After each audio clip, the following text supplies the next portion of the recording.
What's new? What's coming? What's going? We're going to find out today on Skipper Back. Thank you for joining me. My name is Brian. You're watching Game Brigade.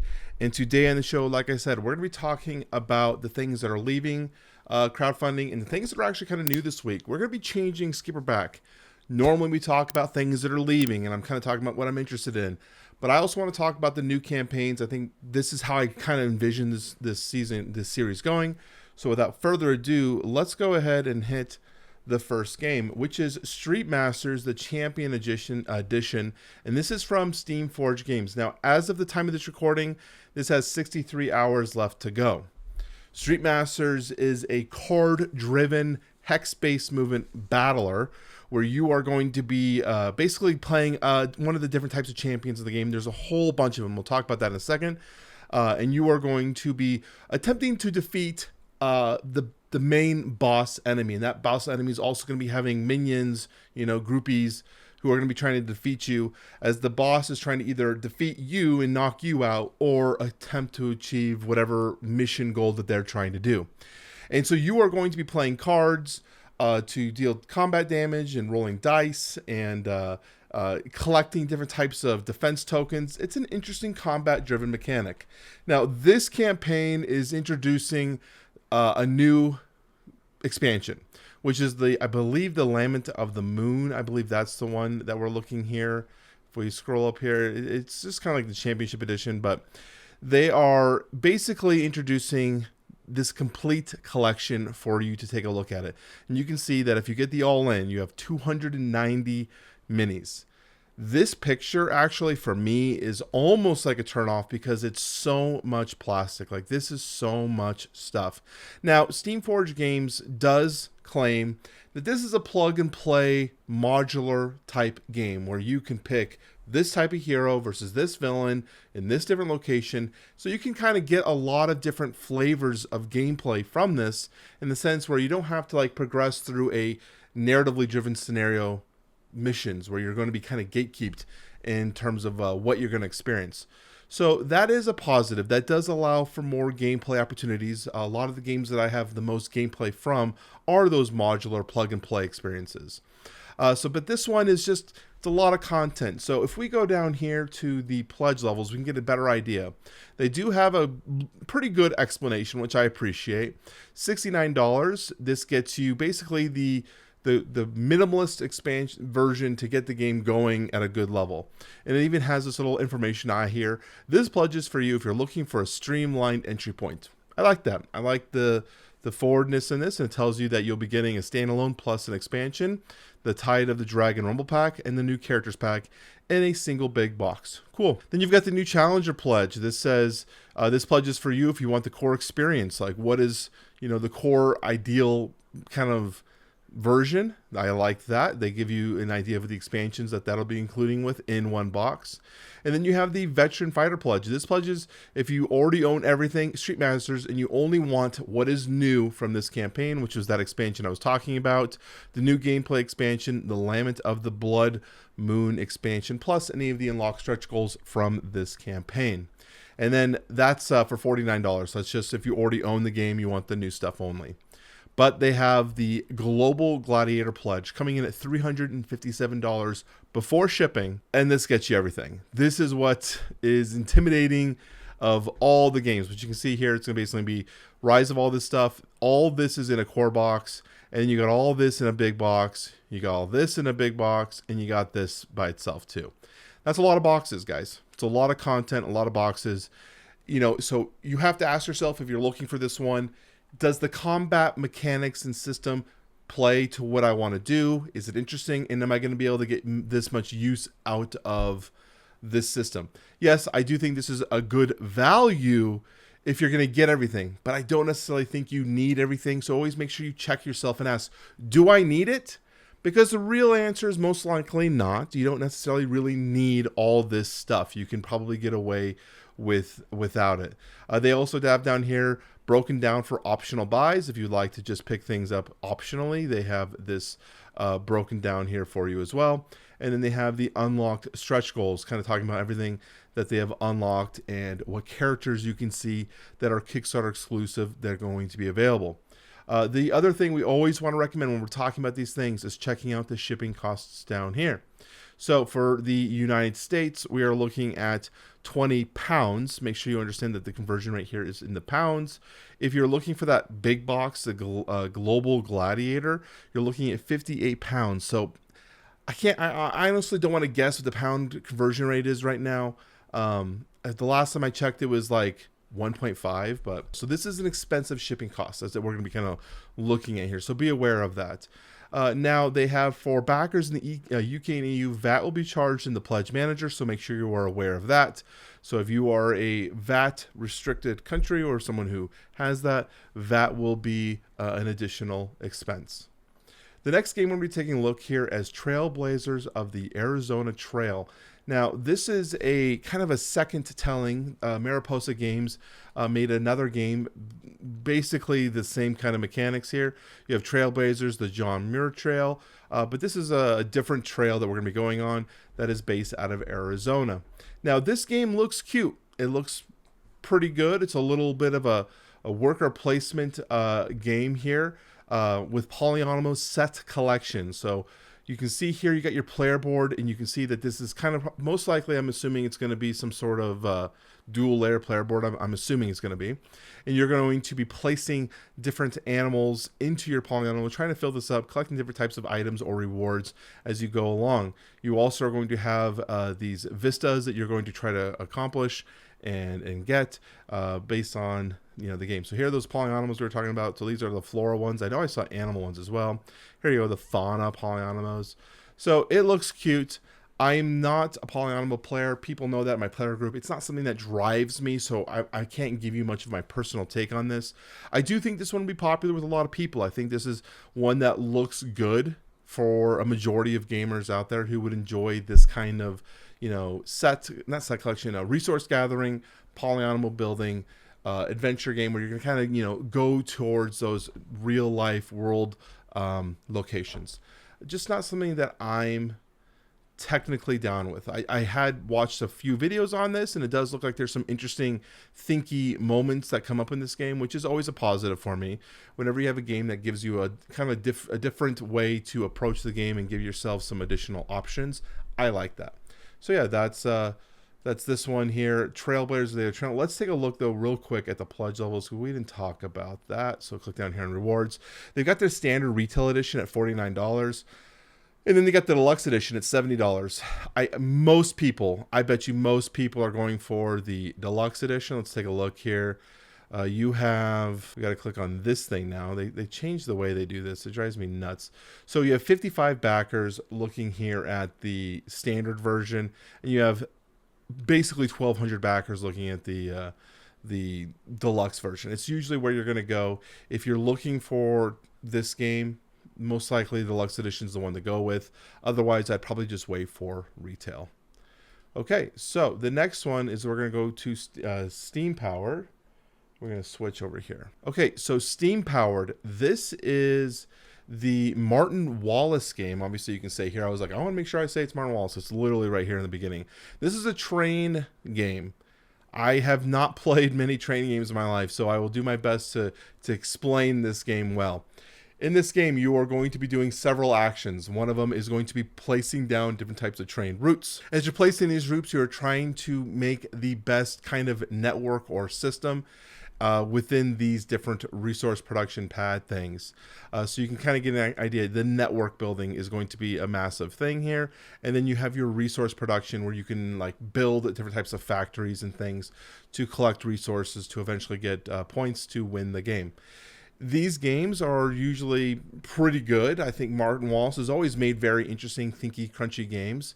I think it's kind of funny when I watch one of these videos, it was like the beautiful board, and it's kind of hard because 18X games, their boards are always so drab and so, hard to visualize as beautiful. But, maybe this is probably fine for most people. I don't know.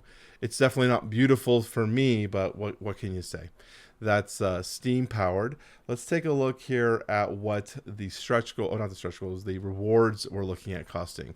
So the Station Master and Cat Power bundle is 109. So the Cat Power bundle expansion's kind of interesting. It allows you to change the game into a more whimsical version where you are now playing here in this like living room area, and you're attempting to not wake up cats or something. You're still playing the game as you played it normally, but you're playing it on this interesting, completely different world. I actually think this mat is pretty cool. Like, this is cute. I like this one much better. So yeah, it says right here, a mechanic for you to wake up sleeping cats. So that's a completely different version. But yeah, that is the $109. That gets you the Station Master plus the Cat Power. Now, you should note here they have these ticket controllers. I remember checking this earlier.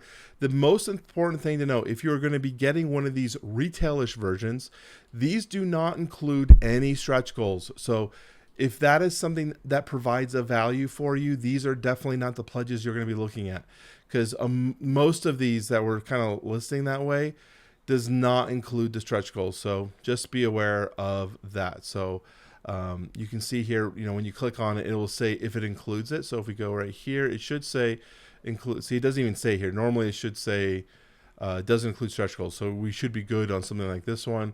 Well, the other ones right here, this one actually does say includes all stretch goals. We have to scroll down here. We will, who knows?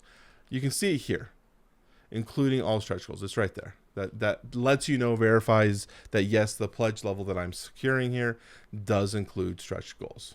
In terms of shipping costs here, we're looking at US mainland 15 USD. That's a much better price. That's kind of where we like to see. We are customs friendly in most regions. Please kick me for all additional information if you have any questions regarding that. VAT. It is important to know that VAT is a sales tax that is separate from import tax or duties. That's glad that someone actually says this for once. For most countries in Europe, that means they'll be collecting during the campaign. For the UK, this will be collected in the pledge manager. And for Europe and the UK, we are obligated to collect the VAT on the value of the total pledge shipping amount according to the VAT. So this is important. I'm assuming it's definitely saying the UK, you'll be collecting the VAT in the pledge manager, but I don't know about the rest of the EU. But just be sure you are aware that VAT charges may be additional here for you. All right, so we're going to switch back over to the Kickstarter version and take a look here at Thunder Road Vendetta. Now, this is the expansion. This is the Turbo Tina presents the Carnival of Chaos. This is from Restoration Games. And before I went into this campaign, I was very, very much looking forward to this game. This is one that I've heard so many people talking about. Like, Brian, this is the game that's going to replace, what's the name of that game? Heat Pedal to the Metal. Because, I'm kind of mid on Heat Pedal to the Metal. I think Heat's fine, but it's not a long-term game for me. I think it's just okay. But I've heard a lot of people saying, well, if Heat's not for you, Thunder Road Vendetta is. So what is Thunder Road Vendetta? Well, it's a kind of a mosh pit, maybe Mad Max mosh pit, where you're running into each other, shooting at each other, attempting to win the race, but also attacking and doing some damage to your opponents. That means there are player eliminations. That means take that is very prevalent in this game. So if those are not mechanics that you like, be aware that that is like a thing here. But you are going to be rolling dice, moving around this board, trying to collect different types of resources, weapons, trying to avoid hazards, using your items against your opponents as you race. And so here you can see they're showing an example of a person racing to a weapon, drawing a random weapon from the deck, equipping their machine gun, and now they can engage their opponents. So that's kind of the idea. Now, they say, what's better than a gun? A bigger gun. So they're now including bigger, badder guns in this game as well. That's one of the parts of this expansion. So as I said at the beginning of this video, or beginning of this section, Vendetta was a game that I was like, I want to get into. But I'll be honest with you guys, as I was reading this one, it just doesn't seem like there's enough meat on the bone for me to truly enjoy. Now, when you look at Board Game Geek, it gives it a weight scale of like 2.2, 2.02 even. And that's fairly low. That's like a lightweight to medium lightweight game. And I think that's probably what I'm seeing here, just looking at the overall mechanics. And it's just kind of a randomized mess of just, a beer and pretzels type game. Now that might be good for some people, but for me, it's not really what I'm looking for. But yeah, that if you want my opinion, I am probably definitely backing off on this one more so than I thought. You have the pledge level, the Maximum Chrome edition. That's definitely playing off of the Mad Max Fury Road line. And then you've got the Chrome edition with Tina's Dynamite here at $200. This gets you the box extender, which is an extension to make your single box fit all the contents. You have the Metal Scrap tokens, Maximum Chrome, and the Carnival of Chaos expansion we just talked about. They do have their shipping things leveled here. So let me show you what their shipping is. So shipping and VAT here. So first off, shipping to the United States, if you're going to get the Dynamite stuff, you're looking at $30. Maximum Chrome is also $30. Ticket of the show is $25. We didn't actually look at those pledge levels. So ticket of the show is just the Carnival of Chaos. I don't like that they're using it ticket to the show. Like, I'd rather say Carnival of Chaos. That's what I'm buying. Or I'm buying Thunder Road Vendetta Chrome Edition. And so, like, Plaxum, whatever. This is easier. But let's go back down here so you can see the Maximum Chrome 30, ticket to the show is 25, Tina's Ultimate Deal of the day is 30. Now, they do say here that they will be charging shipping the Pledge Manager not during the Kickstarter campaign. That's normal. The chart below indicates the amount you'll be charged for shipping the Pledge Manager, and additional charges apply for additional copies of the game and individual add-ons. If we come down here, it says due to postal, we're not going to read that one here. Quartermaster Logistics. So they kind of, which is what I don't like about this, they're saying shipping and VAT, but they're kind of burying the VAT descriptor, unlike the other campaigns, which were very clear. This is what we're charging you. You need to be clear about what charges are going to be charged and how you're handling it. I don't like they're kind of burying it down here. So they kind of bury it here with the Quartermaster Logistics. And the only reason I was able to find it easily was I saw this VAT down here. I was like, okay, so let's see what's going on. They're talking about Quartermaster Logistics will be their fulfillment partner. That's great. It's a good company to work with. We have fulfillment partners within each shipping region, and we'll ship directly. So there will be no surprise charges such as custom fees or VAT to the US, EU, UK, Canada. So what I'm hearing here is that they're going to be not charging VAT in the Pledge Manager like the other campaigns. They're going to basically be covering that for you because VAT needs to be paid. But what I hear when I see that, when they charge VAT, that means they're actually probably wrapping VAT into the cost of the Pledge Manager or into the cost of the game, which raises the cost of the game in the majority. And especially when you click on this and you see United States at 57 or 5,744 backers, vast majority of the backers here are from the United States who doesn't have VAT, and you're basically wrapping that in. I dislike that. That's just a faux pas for me. Companies will say, no, we're definitely not wrapping it up. We're definitely not doing that. But when you have VAT, which is an additional 17 to 20% on top of the production costs of the game, there's no way there's enough margin for these companies to eat that cost without increasing the prices somewhere else. So we'll leave that rant there, but it bothers me, and it's something I will not back a game because of that. So it's another reason why I won't be backing that game. Let's go up to the top here. Next, we have Dying Light. This is from Glass Cannon Unplugged. My brain, for some reason, when I was reading this, was thinking Steamforged Games because they touch all of the board game, video game-based games. So but Glass Cannon's been kind of getting there as well. So Dying Light was one of my games that I was most anticipated for when I talked about it earlier this year, about the 10 games I was really wanting to see because the video game is pretty good, and I wanted to see how they implemented that mechanic and the way that system works into a board game. And I think they did a pretty good job of playing off the parkour and the movement and trying to get around and really trying to make the horde, the zombie horde, being a constant threat. So Dying Light, the board game, this is a scenario-based game where you are going to be attempting to move along the paths to get to your different types of objectives, rolling dice to different types of actions, and you're going to try to build momentum so that you can get even more bonus actions and abilities. Now, there is some things I don't care for with the gameplay of this. From what I'm seeing, there's a lot of randomness with the card draws based on what kind of spawning you're going to get and whatnot. And it appears that, like, from what I watched and what I've seen, it doesn't matter how good you're playing, because, like, if you're doing well maneuvering and getting away from threats, because of the randomness of the spawns, it's just going to throw more stuff at you, spawning stuff on you. So it doesn't really play into rewarding good play, which bothers me. It's not something that I want to be rewarded for my excellent play. Not saying that I'm an excellent player, but just, I like to think I can play well sometimes. And I want to be rewarded if I do. So that doesn't excite me very much. And you can see here the board shows just a massive amount of enemies, and it makes you feel like, oh man, I'm going to be taking down these enemies. I might be a badass. But realistically, this game is actually about avoiding the enemies and not engaging them. So you have a lot of plastic on the board, a lot of this like encouraging stuff, but it's just not, I don't know. You're spending more time avoiding these monsters and getting away from them as they spawn more and more stuff as you're just running around. So I was a little bit more let down in terms of my final thoughts. Not to say that it's a bad game. I've seen a lot of people who had preview copies saying that they enjoyed the aspects of the game quite a bit, but I want to make sure I'm sharing what I saw from what I gathered. Now, there's a lot of stuff going on here. A lot of people also, I know Alex from Board Game Co. mentioned that one of the things that was a letdown for him was the dice rolling mechanic. So that's important to note, that he thought this was something that others might not enjoy. The dicing rolling is very randomized, and there's a chance of getting blank dice that can do nothing to assist you with what you're trying to do. So it can give you some unexciting or underpowered feeling turns. Just not things that I'm too ecstatic about doing when I'm playing a game like this. So with that, let's head over to the they have a lot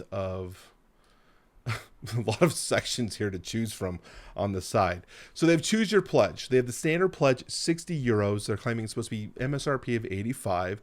That gets you the core box, which includes 4 runners plus those base rings and all included stretch goals. So that's the base pledge. And then they've got the deluxe pledge, 110 euros. So not too much more in terms of the scope of it. So let's see what we're going to be getting. We're going to get the core box, which we already got, stretch goals, plus the expansion infected miniatures. They're going to basically replace the standees here that you can see. You're still going to get some standees, but you're going to get 54 infected miniatures put in, with 4 large infected bosses and 6 bandits also put in there for miniatures. So that's kind of the idea in terms of those pledge levels. If we go down to shipping, again, we always reference the US. I'm US based. It's easier for me to kind of look at the pledges. Now we're using euros here. They have 19 euros for the base pledge, 22 euros for the deluxe pledge, and that's for that increased shipping costs in the minis that you're going to be getting. And then by multiplying your pledge, let's see here. Okay, so down here, I wasn't able to find where they have the description for VAT. They do have this where it says VAT for EU customers and sales tax for those in the US and are included in the price. Most states, most pledges, by the way, you shouldn't be paying sales tax unless they have Nexus or some sort, in the US at least, unless they have some sort of presence in that state. But if we go up here to the FAQ section, we can actually see here, I'm back from the European Union, the EU. Will I have to pay additional VAT tax? Yes, you'll have to pay that in the Pledge Manager. They have the same answer here for the EU, or for the Great Britain, for VAT tax. And then they have United States. Will I have to pay additional custom fees or taxes?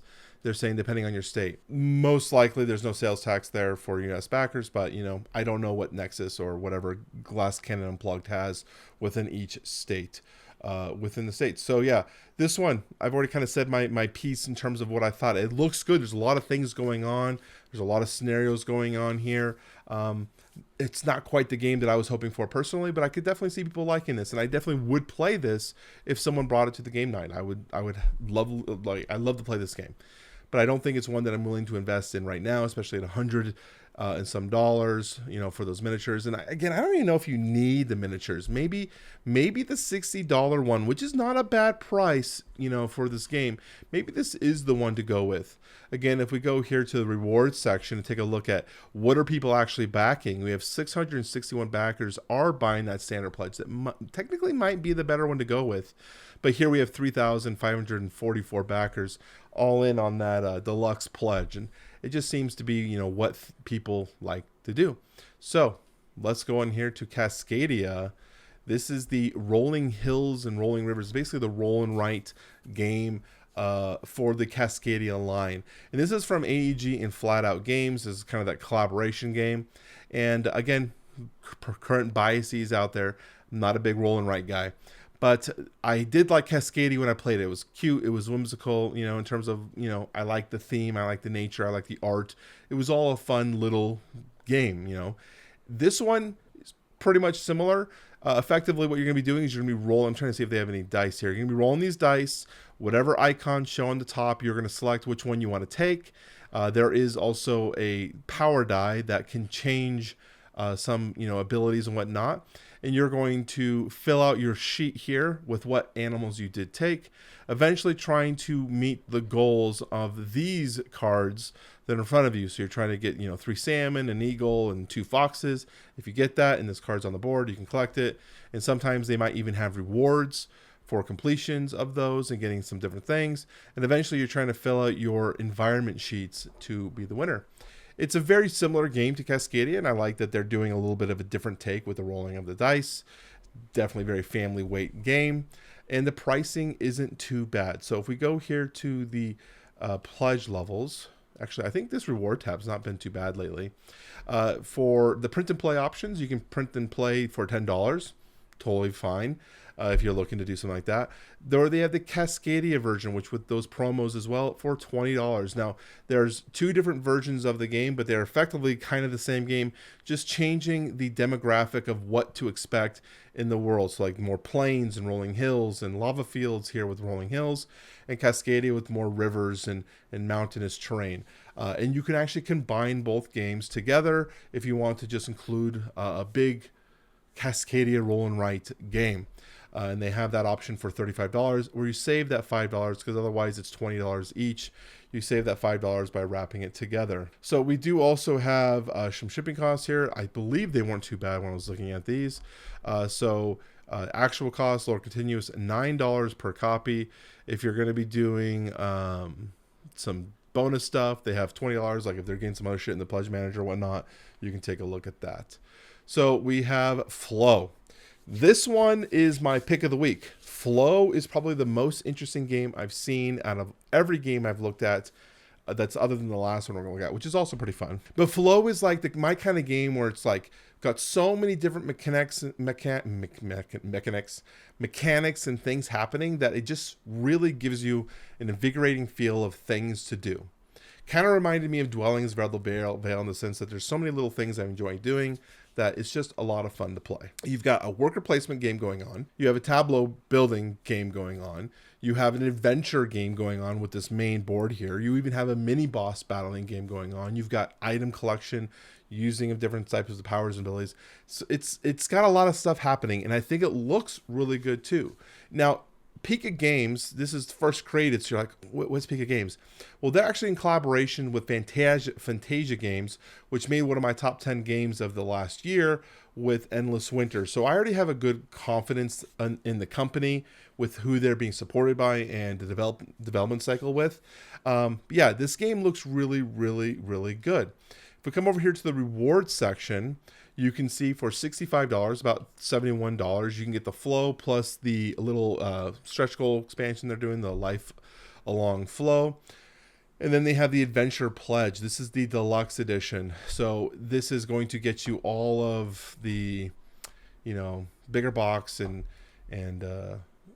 the game trays inserts to make things prettier. And you can see they have so much deluxeified options just to make this game pretty. I am a sucker for this kind of stuff. It's so hard for me to say no when you're looking at like resin minis here and the boats and whatnot. You can see they have this little unlock symbol showing that these are part of the deluxe edition. So if you're kind of like, what's in what? You can see that those are deluxe edition only components. And then you can also come down here and see what's in the standard edition. So this is kind of the things you get with the standard edition, those wooden meeples, which aren't bad, but this definitely is like a showcased set piece for me in terms of like this has got a lot of stuff going for it at a pretty reasonable price. I think this price is fairly reasonable. This Adventure Pledge at $80 with the amount of stuff you're getting seems pretty good. Now this 107 one is the one that's including the miniature, the mini fighting the monsters and stuff. Not necessarily like a huge thing you need to get. I don't necessarily think it's needed, but what can you say? You also have custom sleeves. I'm not a huge fan of the custom sleeves personally, just because it's an expense added on that might not be needed by every gamer. And you got the playmat bundle. Again, another expense. It looks like they're two different playmats, by the way, because you're going to have the modular board in the front with the tiles that you're going to be flipping over, and this is going to be taking over that mini battle, the boss battler section, and then the village board. But yeah, overall, I think this game looks really good. I'm really excited for it. A lot of cool things. This is the one I'm most likely going to be backing if I back any of the games right now on the list. Floe is definitely the one I think would make a good set piece in a collection. And the final game that we're taking a look at today is Ostia Pirates. This is a game that I have covered on my channel. Be aware that I was sponsored by Ostia for my preview. And then I had a video filming with my game group where we talked about the game in general. That was not sponsored. That was us just talking about the game and our experiences with it. Ostia is a very, very enjoyable, thinky game.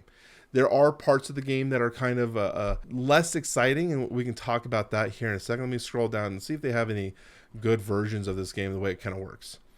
Okay, this is not the best way to explain the game. Hey, look, there's my video here. Okay, so what is Ostia? Basically, in this game, you are going to be attempting to move your boat, just like here, along these trails, getting to the very end where there's different types of end game reward victory points. Each of these ports, like this one here that's named, once you move to there, you are able to build at that port, eventually taking on an advantage of the game. Now, they don't show this here, which is really a shame, but the game is basically played right here on this little board. It's an action selection here with the board where you're going to activate one of the 6 sections, those little pizza pie sections here, and then any boats that are on there, you're going to move them along the track. Wherever the final boat lands, you activate that one and take whatever action that's on. So you're going to add resources when you first activate it, and then it's going to move the boats, and whatever that final boat lands on, you take that action. That mechanic is super fun and engaging and allows you to really have to think your turns through. Now, in terms of the thing that's kind of unfun is also related to this, because there were like 2 or 3 times in a game where it's like, I have nothing to do that works with what I need to do. So I'm going to have to take an inefficient action to set myself up again to take normal actions that are good. Some people don't like that. So be aware of that. Like, there were those times that came up. You're like, nothing's good. This sucks. This sucks. This sucks. I can do this, but I can't get the value for it, but I might as well do it because that's the only way I'm going to get my boats moving again along my tracks. The pirate expansion that we're actually looking at here adds these pirate ships that you can see here on the board. You have the black ones here and the red ones here that kind of slowed the game down. You have to have some sort of military presence on your boats now. Otherwise, the pirates will prevent you from entering that port and continuing on beyond them, which means you have to either get weapons or hire legionnaires to be on your vessel. This is good because the original Ostia, the base game, kind of moved along a little too quickly and didn't get you the feeling like you were accomplishing all the things you wanted to accomplish, because one of the end game goals was when one person reached 3 of the 4 ending points, the game ends, and then the game just ends. It's like, okay, end the turn, everyone else is taking a turn, but if you had already gone, screwed, game's over. So this kind of slows that down because people have to work on getting those weapons and doing other things, which takes more actions. So it elongates the game, but elongates it in a good way, because I felt like the original one didn't give us enough time to really enjoy the system we were building. In terms of shipping, if you live in Japan, this is being printed out of Japan, $5. USA is $18.5, Canada $20.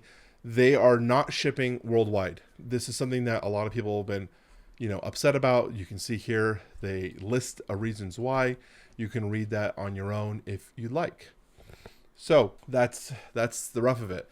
Those are all the games on today's video, where we're kind of talking about the things that are ending. We talked about those ones in the beginning of the video, and then everything that's relatively new and kind of my thoughts on those campaigns. I'd like to hear your guys' thoughts on this kind of extended version of this video. Tell me if you guys like it, because it's obviously a lot more work for me, but I do it because I want to talk about the games that I'm interested in with you guys, my viewers and my friends. So thank you guys for watching. My name again is Brian. If you want to support the channel, please subscribe, hit the like button, and I will talk to you very soon. Bye-bye.